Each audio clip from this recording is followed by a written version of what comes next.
sexy, spooky bones. Yeah.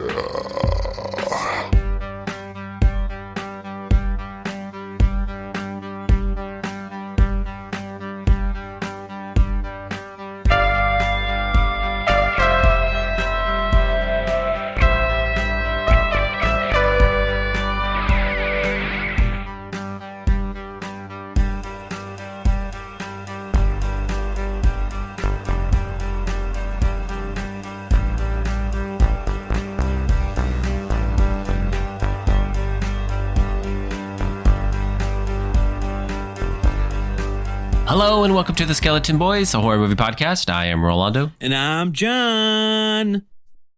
Hello, everyone. We're spooky. Ooh.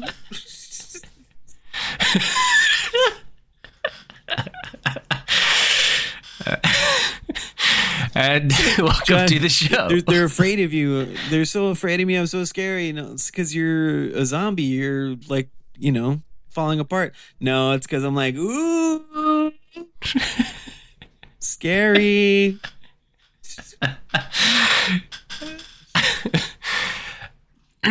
And welcome to the show. This week, Hold on. we will review. Go ahead. Do you think I should voice Chucky? Do you think I should take over the reins from Brad Dourif and be like, hey, kids, ooh, I'm gonna hurt you. I'm not sorry. When I'll say this, when he retires, I think you got a shot. Hey, Tiff, you got big boobs. Ooh. We're always able to run away from Chucky because he just won't shut up. It's very loud. It's loud stepper. And that's our show. That's our show. That's our opinion of Chucky. Yes. Season 3, episode 3. No, this week we will review In Violent Nature. As always, John will give us a plot in 5 words. We'll give our first thoughts, and then we'll go do a spoiler analysis. But first, go back to TV Corner. We're reviewing Chucky, Season 3, Episode 3, Jennifer's Body. Yes. Yes. So this is another one of those like where you got excited because it was a kind of a Tiffany-centric show episode for half of it. What do you mean? I'm always excited. No, this is the episode they did last year, which was their first episode, which is where they do like a quick where are we right now in our story before they launched them into the fucking thing, the church. Do you know what I mean? This is how that episode felt, because it felt like there was a lot of loose plot threads because we just started with the White House. I know what you're talking about. Yeah, and also lackluster couple of episodes. Yes, yeah, and in fact, I remember correctly that I didn't particularly like the first episode of season 2 because I thought it was like taking too long to kind of set up what I thought was going to be a rather interesting premise, the setting, specifically. This does the opposite, and I think I would have preferred this at the beginning and then built up to the White House stuff. Yeah, this was just not. Does that make there was no reason for it to be like this weird, like, why is he at the White House? Why? No, why is he boring? I think it's a. Oh yeah, why is I think that this, at least, I'll give it credit that at least it explains why we are where we are. Which is pretty in the funny. Story. Yes. Because the half of the episode is about what happened to Tiff, right? How Chucky, for whatever reason, decided to keep her alive because she's going to go to jail forever anyway. Instead of just killing her. I don't know. But. Right. And then the other half of the episode is him realizing that he is aging and turning fleshy. And he goes to a witch doctor with his new grooming companion, Carolyn. Yes. He's grooming her for whatever, it's just, whatever. Odd relationship. Yeah. And she's the one that takes him to the witch doctor. Which this witch doctor, Yeah. we're calling him a witch doctor because I think they even mention it in the show that he's a witch doctor. He lacks and looks, for all intents and purposes, like a doctor, except for supernatural beings. Right. That's a joke, right? That it's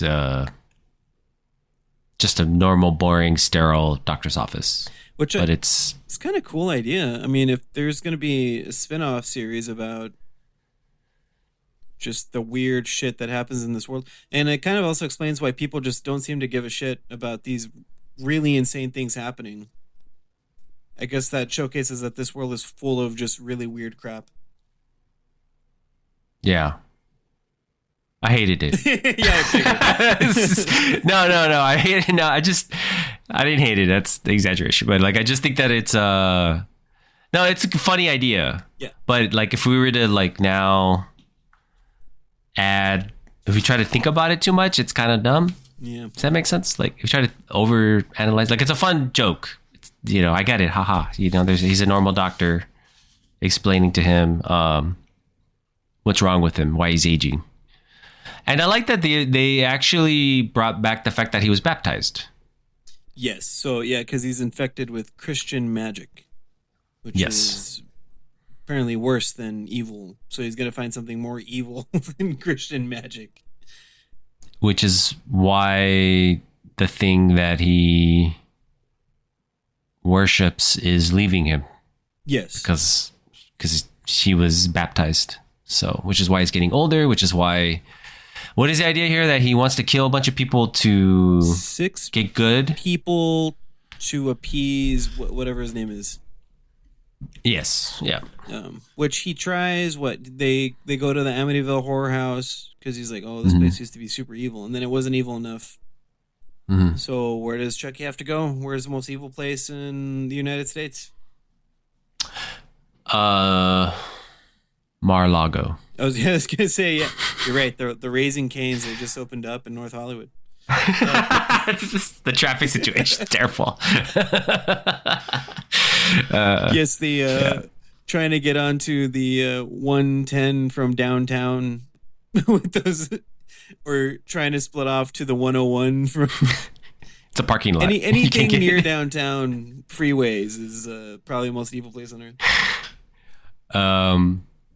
Yes.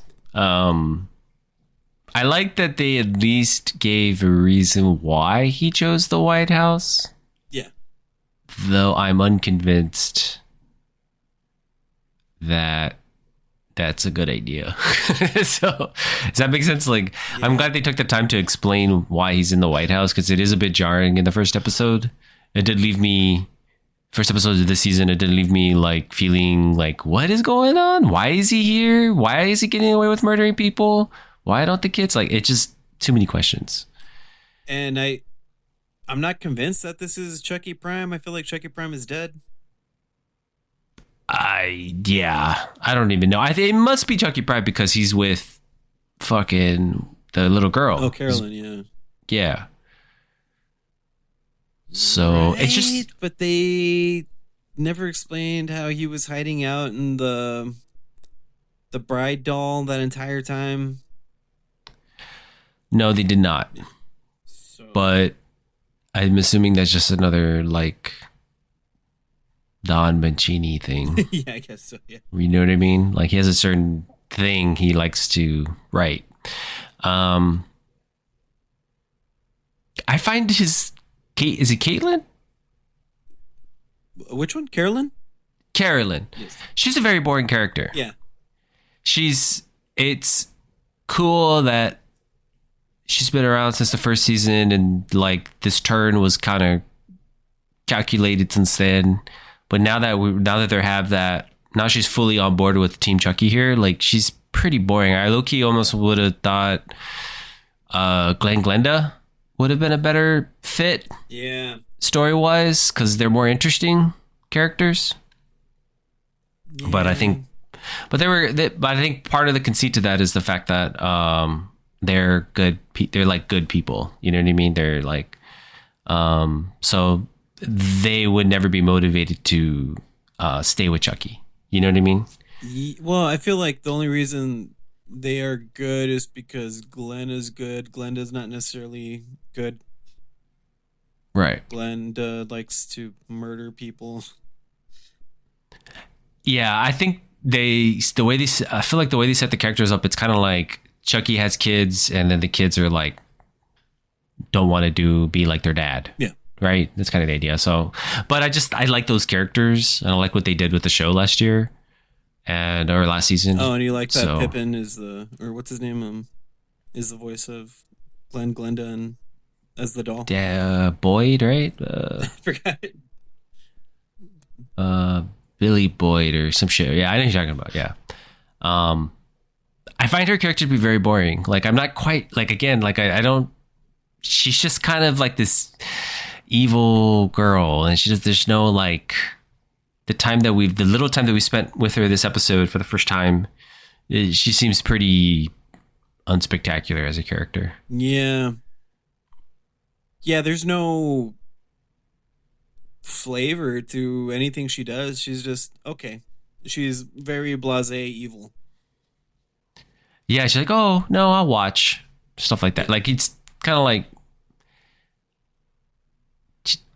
I get it, because it's like she's supposed to be like a little kid, and that's the shocking factor, that she's like totally okay with this thing that Chucky does. But I think the show kind of like I just don't know. It just doesn't feel shocking. She's Caucasian, right? She's a white girl. I mean, she's gonna be whatever. Yeah. If it's cool to do it, she's gonna do it. I think partly why it doesn't work for me is because they introduced this idea that throughout the show, like, there's been people that have like been a part of Chucky's team before, so this just feels like somebody else. There's nothing really like special about it, I guess. And plus, like, pre all of this, like pre her joining Chucky, there was really nothing as a character that stood out to me either, aside from being weird and violent and in fact, we even thought that she was a bit on the autistic side, right?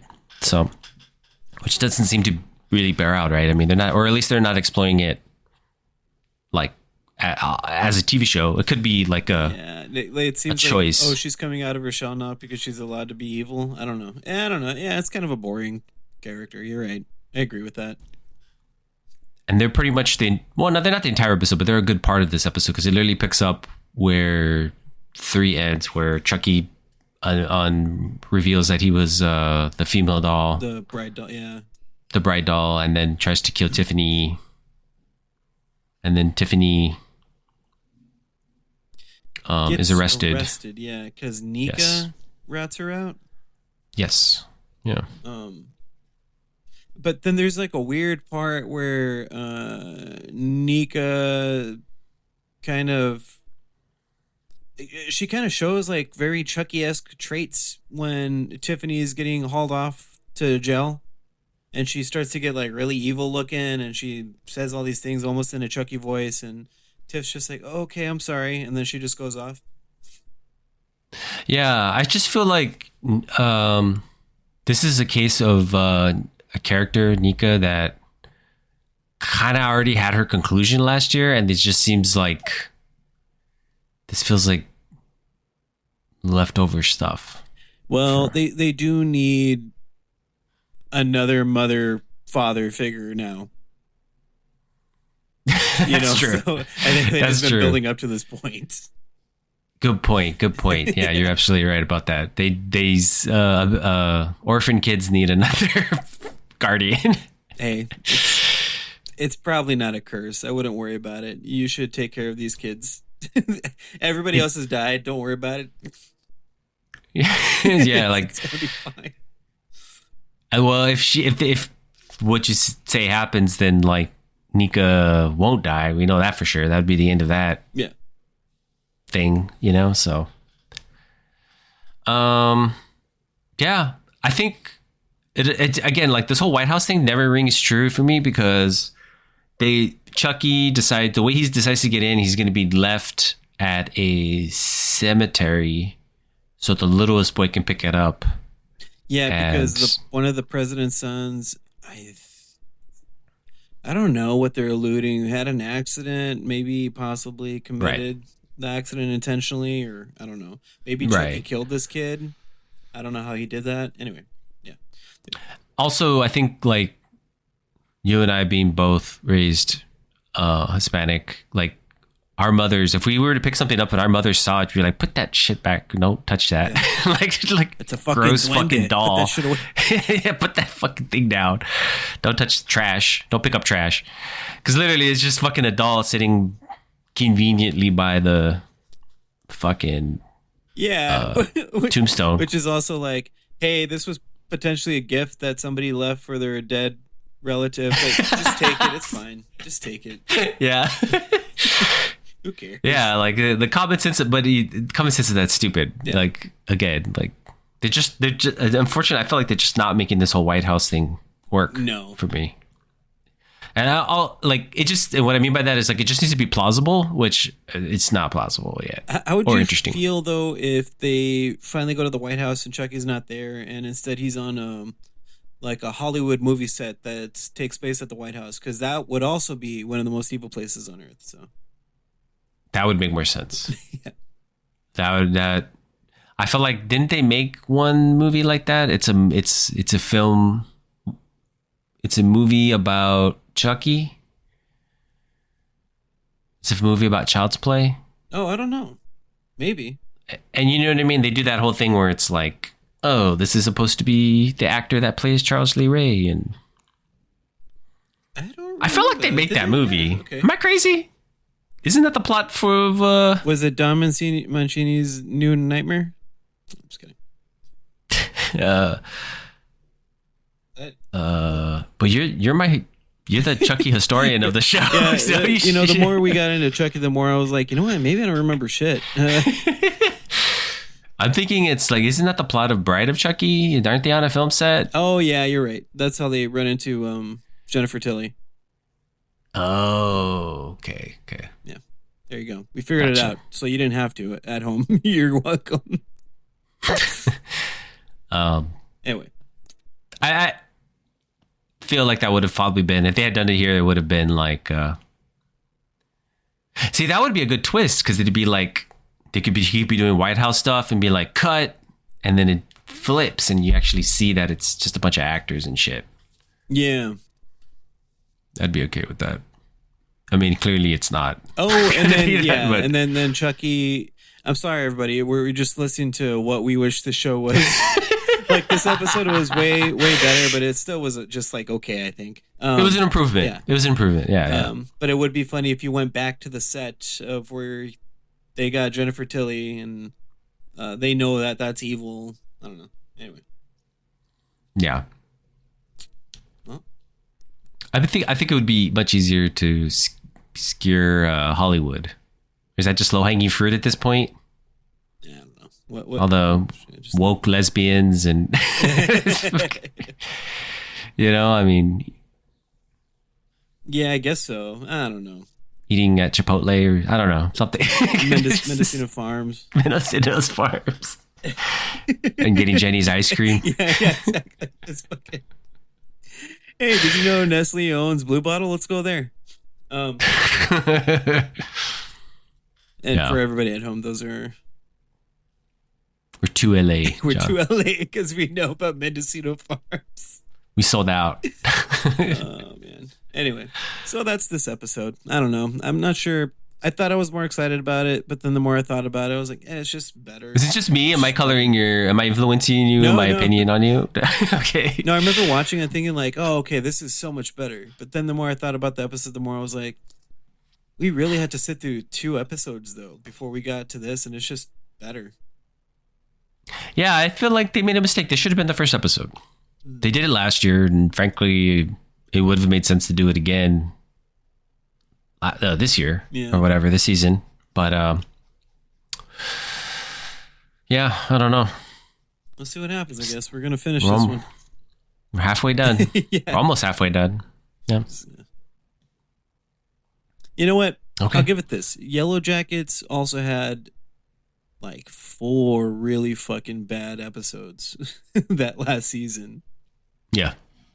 The entire second season is a mess. Yeah. Like, in retrospect, no. Looking back on it. At least so much of those... fun. I don't know. Yeah. Yeah, so much that colored my my opinion of it was that like I really enjoyed the first season and was waiting for it to like giving it, room to like hit those levels for me, because the first season was so good, but it never did. So we'll see. I mean, we'll see. I mean, we'll see what the show is. Still more episodes left. Yeah. Okay. All right. Let's move over to our main review of In a Violent Nature. John, do you want to give us the plot in 5 words? Johnny, 5 word plot summary. Rolando, drum roll, please. Yes, for In a Violent Nature, starring Viggo Mortensen, who is an assassin who went to a life of leisure. Just kidding. What's the name of that movie? What plot are you describing? The Viggo Mortensen one. Was it History of Violence? Lord of the Rings. Oh, okay, close. Right. For In a Violent Nature, coming in at number 3. Who needs dialogue and a score? There you go. Coming in at number 2 for In a Violent Nature, we have Jason at Home. This is Jason at Home. And coming in at number 1 for In a Violent Nature, The Walking and Walking Dead. So my guess is that you didn't like this movie. Well, I thought it was a really cute indie romantic comedy about this one guy who comes up from the dead, and he's just kind of like, well, at least I'm in nature, and he just kind of walks around for about 50 minutes of the runtime, enjoying nature, playing with a toy car for a little bit, and live, laugh, love. That's what he does. And he goes and he murders people that cannot be real, because I don't think I've even heard conversations from the most boring people like this. It's just like, what are they fucking talking about? I think at one point one of them gets upset, like it's there. I don't know what the twist is here. I don't think there is one, right? Twist? What do you mean twist? Describe what you mean. What would be the spoilers, I guess, is what I'm trying to get at. What happens at the end? The last 30 minutes, maybe? I was going to say, you're going to have to enlighten me on that, because I don't know if anything did happen at the end. The last, 10 minutes of this movie, I'm like, what happened? Is anything happening? There's somebody talking. No, yeah. Yeah, I was just gonna say there's a part where I don't think there's any spoiling that this is supposed to be the perspective of the killer. I think that was the main driving point of the trailers and all that. Yeah. They have dialogue off screen, right, with these other characters that I kept forgetting existed. I mean, I forgot what they look like all the time.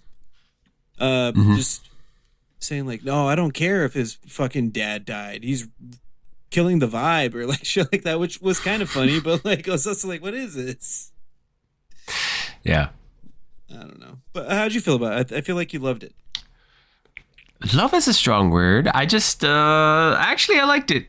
I liked it quite a bit. I like this movie is I'll say up front, this movie is not scary. No. It's at all. But I feel like this sort of slow, methodical way he directed the movie gave it, and the setting was really cool, so it gave it a lot of vibes to it. But I'll say first, before that I thought this was going to be a gimmick movie, kind of like that everything would be done from a third perspective, kind of like behind his back as he goes and chases and kills people, kind of like the video game, what is it, Dead by Daylight? Oh, yeah. Yes. So I thought it'd be like that. So I was like, oh, that's really cool. And they made a whole movie about it, and pretty excited about it. But almost immediately they do a weird jump cut. In the first 5 minutes, you're like we literally open with him, rising from the ground. I don't think this is a spoiler because it happens early on, right? But he rises from the ground, and then we're literally following him as he's walking into the forest because they stole Somebody the took locket a from locket. his Yeah. from his mother, I think is what I understand it to that what it was, and it was put there as a marker for him. Also, what are the rules of this Johnny character? His name is Johnny. Not to be confused with Jason. Because he's got Yeah. like a breathing tube. Like when he's Yes. coming out of the ground, there's a breathing tube. Like, Mhm. okay. So, and then we find out later somebody put him there. Like, why did they leave a fucking breathing tube? Yeah. I don't know. Anyway. No, you're right, 100%. I think that so once that gets dispelled, that we're not actually following through with this idea of following him third person. Though, to be fair, a lot of this movie is from his perspective. A lot of it is, but To it's its not. detriment, I would add. Because There are limitations of directing it. I feel like he found that out almost immediately. 5 minutes in, and he's like cutting around, and he's like, we really leave this guy's perspective. But so I was like, once that disappointment got dispelled, and just watching the movie now, it's fucking. I'm surprised this guy didn't get sued by the people who own Friday the 13th. it is because it's a blatant ripoff of a lot of different movies. Yeah. without exactly. It's Friday the 13th, right? It's basically every 80s slasher movie. Only this one purposely takes a lot of the ideas from Friday the 13th and just superimposes them here for what I'm assuming was supposed to be like a more meaningful, deeper reasons as to why. Yeah. Not quite. That part of the movie didn't really land with me, though it was super interesting to just spend all your time with this character. Well, again, probably to its detriment. Like, I didn't need what felt like there was one tracking sequence where you're following this guy for 10 minutes. I don't know. Like, it changes time of day as well, and you're still following him. And then it just cuts to like whatever the guys are doing, which I was like, what? There's incredible amount of limitations in this movie, right? Like if you told me the people that made Skin and Marink decided to make this movie, I'd believe you. I was a little worried about that because the first shot is very Skin and Marink, which always has me scared. Because it's like, oh my god, it's gonna be one of those movies where I'm gonna looking at like half cut off stuff, and well, no, eventually it gets going, it gets paid. It's it's purposely plotted and paced to be very slow. So, yeah, I think that I think there was something interesting about the fact that like we're following this guy and he's killing people. He's essentially Jason. It's like, it's a big what if. Like, literally all you can think about is like, what if we just followed Jason through an entire movie? What would that be? Yeah, and it also feels like nobody understands the rules of this guy. Like there's like, oh, that locket's important, and it's also like, how did you know about the locket? Like, how does everybody know that this locket's important when all the information we have about this locket? Johnny walks into what I'm assuming was his old house, and there's some dude squatting in there that gets in an argument with the park ranger who like drives off, and I think this is probably one of the funnier parts of the story is this dude who's squatting in the house is some older guy that sets out a shit ton of traps or whatever, and the ranger's trying to get him to like get rid of the traps. He's like, nah, I do whatever I want, I'll shoot you with all my guns, blah blah blah. Johnny walks in his old house. There's like a mirror, but instead of seeing his face, he sees his father and his mom, and his father going, as long as you have this locket, your mom will always be with you. I was like, okay. And that's all we get. So how does everybody else know about that? Because it's revealed a little later with the he famously died there in that very small area, because the people at the campfire, they explain the origins of the Johnny. They talk about how he was. But I don't remember them talking about the locket. The locket felt like a very intimate thing between Johnny and his parents. So there was the park ranger. So that kind of like the park ranger knows who he is because it's alluded to that the park ranger has actually fought Johnny before. Yes, or his dad, right? Or It was like well, I kind of feel like they made it seem like it was him, like he's done this before. yeah, I think Only this time he died or some shit, right? what I got from it was that his dad put him in the ground after Yes. his entire family got killed. Yeah. And I guess okay, that makes sense. Then he knew enough to leave the locket there. I guess. Yeah. So we have to chalk it up to like supernatural because I mean, not if we really like these are the way some of these movies are designed, like these slasher movies, right? Like why is why is Jason motivated by, what, if you're using the exact thing they're trying to crib from Jason, why does he do what he does? Why is he still alive? Why is he the Walking Dead? Why, why, told him to. I was kidding. Exactly. Like it's kind of like this locket was the fucking thing. It's the thing that keeps it's his motivation to leave where he's at. It's what is it? What's the famous screenwriting book? Kill the Cat, or what is it called? You know what I'm talking about? No. Are you talking about like it's like Chekhov's gun? No, not Chekhov's gun, but like I get what you're saying. It's like there's this famous movie about this chick who she loses her cat, and so she leaves and asks everybody in her neighborhood where the cat is, and that's kind of like what the whole movie's about. It's her getting out of her apartment, interacting with her neighborhood and talking with everybody or something like that. So like it's just a motivation. The cat is an excuse to motivate her to get out and talk to her neighbors that she had no relationship prior to. And we get to meet like fun and interesting characters. So the locket is just a fucking they're just missing the fun and interesting characters. So no, I mean, yeah, no, I didn't like any of the human characters in this at all. They were terribly written and uninteresting. But can you say that? You can say that about like every Friday the 13th movie ever made. They're all terrible actors you heard and it here characters. first, folks.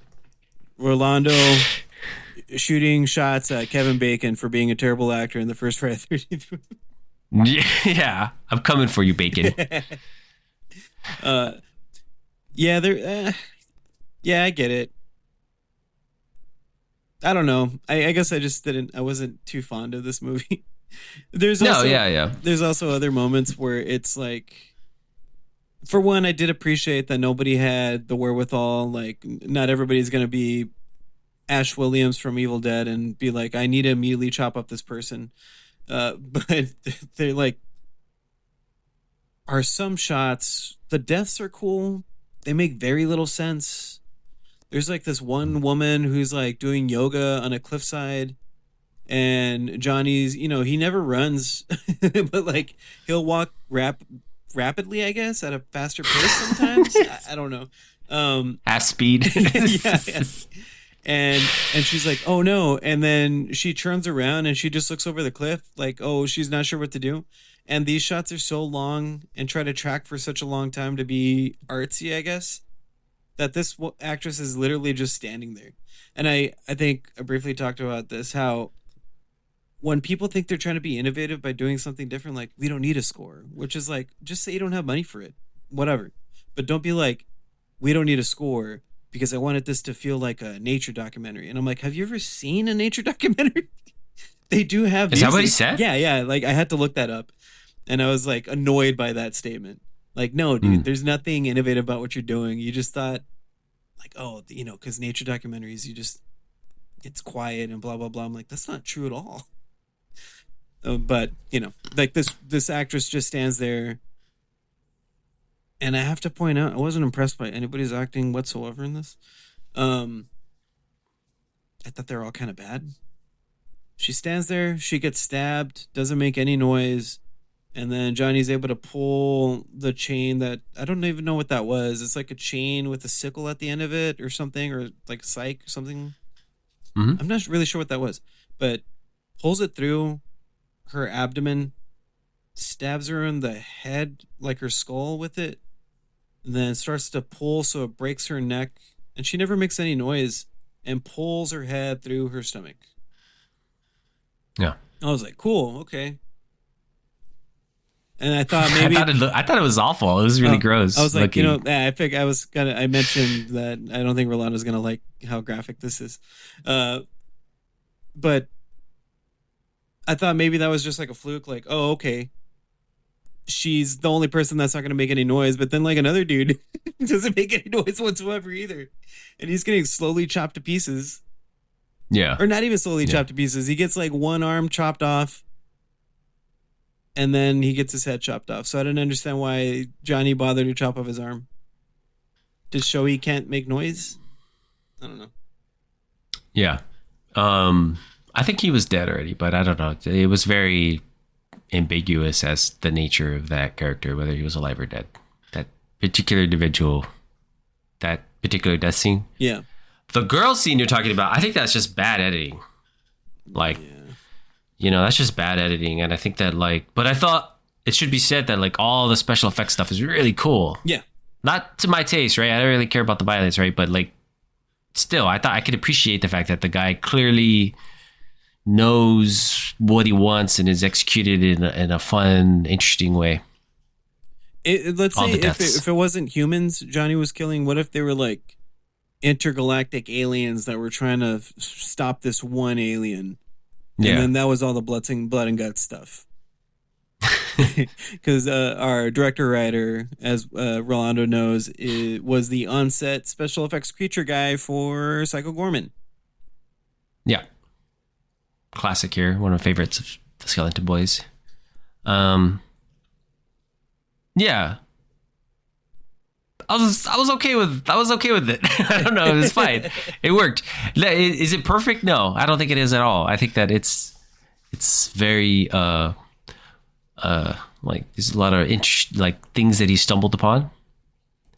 Okay. To me that's a fair conceit. Like I don't even but I think that I feel like he made the movie he wanted to make. Like he had a very singular vision about all this, and he did the thing he wanted to do. And the things that really work, there's things that really work in this movie, and there's things that don't work at all. Like you said, like no score, some of the story. Yeah, I felt like he had an idea, but then like he needed to add a story to it because there's no, he needed to add a plot, but he had an idea for a movie. Also, he shot about 70, did reshoots for about 70% of it. Maybe that had a lot of effect. That's right. Yeah. It's mentioned that he did it's interesting because he says that he had a problem with the guy's first performance, so he went back and reshot a lot of it, which or he had a medical problem, I think. Oh yeah, that's true. Yeah, but that's a very valuable lesson, right? Like I think you and I would probably know that whoever is in 90% of your movie is probably going to be like how he walks and how he moves and stuff. Like it's going to be important to the plot because that's all you're really experiencing. Yeah. But he's a first time filmmaker, right? So he had to go through all that to kind of, but it also shows his tenacity too. Cause he went out there and said no, this isn't the movie I want. I'm going to go fucking do it again. So. Well, yeah, he saved a lot of money cause he didn't pay anybody to edit or score it. So yeah, I do. What can we kind of touch on here and there? There's really no plot to this. It's just Johnny wakes up and starts killing people that happen to be nearby, and there's a lot of establishing dialogue saying, "Hey, the town's in dire straits, so nobody lives there anymore." Basically. But how do you feel about the fact that we are by the how do you feel about the fact that the story is told to you through other people as opposed to I was thinking about that, and I ultimately decided it felt lazy, or just this guy is not a writer and he has not really taught himself how to write. There was just something about it that felt too amateur. I think I had mentioned this feels a lot like, hey, our friends made this movie. I'm gonna go support them. Like that wasn't that bad. But since it wasn't my friends, I'm like, I didn't think it was good. I think it's quite novel idea that the plot of the movie is told by other people that we just encounter. Yeah.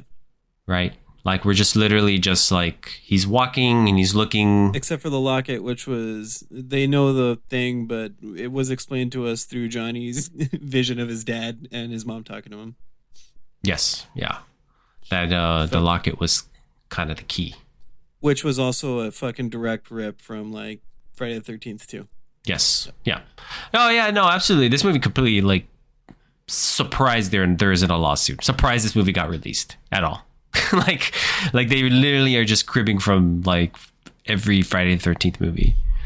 Which so like the second Friday the 13th, man, I'm trying to bring it up real quick. There's a character at the end of this movie that picks up another character, which I'm not even trying to like hide names. I don't remember anybody. She plays a character in the second Friday the 13th, Vicky, Lauren Mary Taylor. Oh, of course. Everybody knows their character. Yeah, of course. Yeah. She plays famously in this movie in A Violent Nature, the character called The Woman. Yes. I think that there's like I think it's a really cool idea that like we're told the story from other people's like conversations. Yeah. Now, what I didn't like is that the dialogue is not very good. No. And some of the acting's iffy, right? That's why I don't think this guy really has friends. I don't think he knows. He's never had a real conversation. Yeah, I mean, it's very singular what he wanted to make. Yeah. Because, like, the character you're referring to also has really awkward ways of awkward dialogue that doesn't quite... It's very awkwardly written. Yeah. And you can, in my opinion, you can kind of tell the actor didn't know how to deliver it because it's very, like, clunky the way it's written. Like most of the actors, and also I think honestly that's why I said like it's just kind of poor acting. I don't know, like to begin with. You could chalk it up to that. But as well as like the dialogue's bad. Like there's a part where the person who tells a story around the campfire about Johnny is trying to sneak out the back, and for some reason they're egging him on because they're like, oh, you're going to go to the gas station where those chicks are at. You're going to go fill them up. You're going to go like they keep egging him on about that. I'm like, what is going on? It's weird. Like he's going to go and walk like, what was it? Like 4 hours into the forest to do that? Like, I don't think so. Yeah. And then, and then he subsequently kills him, but, violently. Which I thought that was actually, I mean, like I said, like, I thought like all the kills were really cool. Yeah. The kills were cool. And one of them was really funny, and I think that was intentional. But at that point, when I was watching the movie, I was just like, "Yeah, it's funny." I don't know. Is towards the end, I guess. 2 people are left alive, and again, I'm not trying to hide names. I don't remember anybody. And this guy thought it would be a good idea to scream at him to be a distraction, but was standing right behind him, so Johnny had to just turn around and start chopping him away. I'm like, what was that? I mean, that was funny. I mean, clearly the guy seems to have a more fun directing action, right? I mean, like he has that really cool shot where he like throws the axe, and the guys are two characters like running away from him, and then like he throws the axe, and we can hear it like he hit something, but then we follow him like almost like a over the head shot, right? We follow him until we get to the fact that he hit him in the head with his axe, and he's like pulling it out, and or he picks up a big rock, and he walks, break over the. That's right, yeah. The guy that he stabbed in the leg with that axe, I guess, was crawling, and with one throw of the rock, turns his head into a watermelon. It just explodes. And yeah, like, but it was like all that stuff was super effective. Yeah, like clearly that those are the things that he felt comfortable with, that he was probably knew more about, more experienced with. Yeah, that's what it felt like. You're right. Yeah. And then he had it's just everything else just kind of hit and miss, like the acting and I think like some first time directors don't understand the whole kill your darlings thing, especially I'm assuming he's like a little bit older than somebody that would be just starting out. right. Because like if you don't know how to write a script, don't write a script, Give real writers the idea of what you want. I don't know, stuff like that. Like, especially with this is not an easy concept either. I mean, this whole concept like needed more time cooking, because it was kind of like a little short. There's still a lot of clever stuff in here. Okay, cool. Do you want to just I'll go to the spoilers and we'll just talk a little bit about the ending. Wait! No, stop talking, guys. Stop the podcast. Please stop the podcast. Because we're about to go into spoilers. There was a couple. So the guy who took the locket gave it to his girlfriend, and she ends up being like our final girl or whatever, right? She ends up being the one at the end. yes. Everybody else dies. And I like that. To describe it, basically, she escapes from him and is walking. It becomes daytime and she's still walking down this road, and she's picked up by the woman you had referred to. I think she's just named Woman, honestly. Yeah, I don't even think she had a name. That's what I saw in the credits. Just the woman. And they begin to... It's kind of a... what I liked about this idea, which I shared with you before we recorded, is I like the idea, the fact that we have a perspective shift, because now the movie is not from his perspective, Johnny or whatever. Yeah. We're following this final girl as she's in the truck and she's injured and the woman's talking to her, and so they have the last few shots of this movie is her basically staring out, her pulled over, she's terrified and she's looking out into the forest, and we think you see Johnny in there, you think you don't, but yeah. I like that it's kind of saying like the trauma that it leaves an event like this would leave, which was interesting. Like it was a quick, but it kind of doesn't work because of the woman in it, because I feel like she kind of pulls too much attention away from the main character, because she's literally our main character, or the perspective we've shifted to is just sitting in the car. Yeah, she slowly bleeding out. Doesn't say much. Talks, yeah. And this woman just sort of just takes a lot of the talking and and she's like this monologuing constantly. Dude. And she's like this mysterious woman, and it's kind of like, is this going to add up to anything? Go anywhere, yeah. Are you the mother? Yeah. Or who the fuck are you? That's exactly what I thought it was going to be, or I thought she was just going to drive her around in a circle and then let Johnny take her. Nope, it's just some woman rambling about like some animals just kill things because of reasons. And I'm like, that has nothing to do with Johnny, though. We already know what he is. You kind of clumsily see like maybe they wrote that to like insinuate sort of idea, another concept of Johnny, right? That he's like this undying animal or something. Which that hard eye roll on that, but especially because it doesn't add up to anything. It doesn't really add up to anything. She literally pulls over and is be like, you're bleeding out too much. I have to fix your leg now. She's like, no, I want to go to the hospital. Just take me to the hospital. No. I need to do this now. And so it's like this dread of like, oh no, here something's going to happen. Yeah. And nothing happens. Right. But I think that was kind of the point, is that it's this now, this character, this person lives with this trauma, this fear from what she's just experienced. Especially because I don't think she ever let go of that fucking locket, right? I think it's probably still in her possession. I lost track of where it was, honestly, dude. I don't know if she kept it because she didn't have it on her. She was wearing it and Johnny was aware of it, but then at some point I think she took it off or some fucking shit like that. I don't know. I couldn't keep track of it. I'm sure there's an answer to that I just don't have it. I just couldn't keep track of it. So there's not even that little story thread either. Where like, oh, she kept the locket, so therefore Johnny's gonna hunt her and kill her forever. There's not even that, right? No. It's not like we're never gonna get like Johnny Takes Manhattan or some shit, right? Like we're never gonna get to like an urban area for this guy. We're not gonna get Johnny's not gonna get his Andy Barclay. Right? Yeah. Like this is His Laurie Strode's. Yeah. Exactly. Yeah. So I yeah. Yeah. So I guess it's just in his nature to be violent. Boom.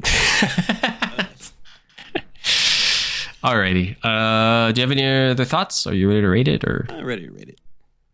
Great. Okay. Johnny. I'm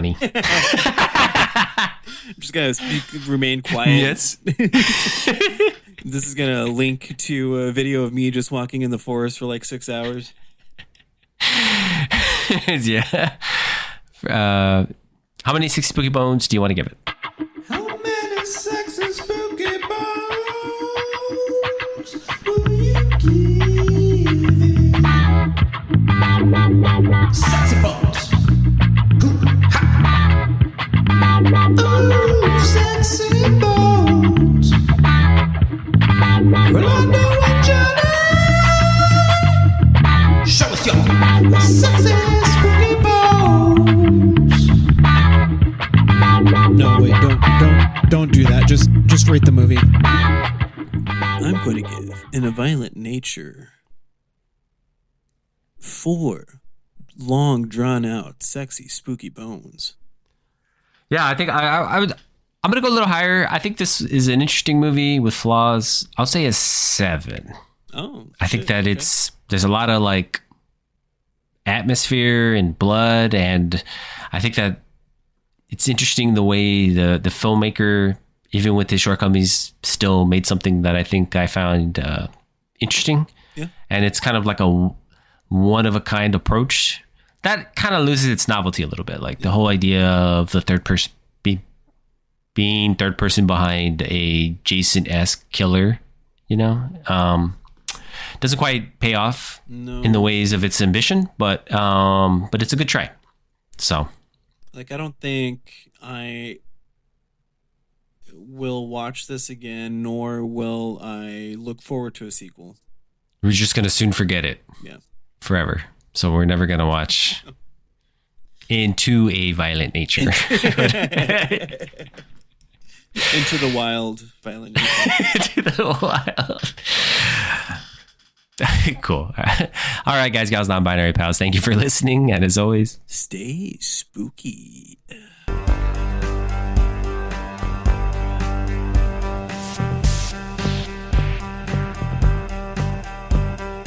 Mm-hmm.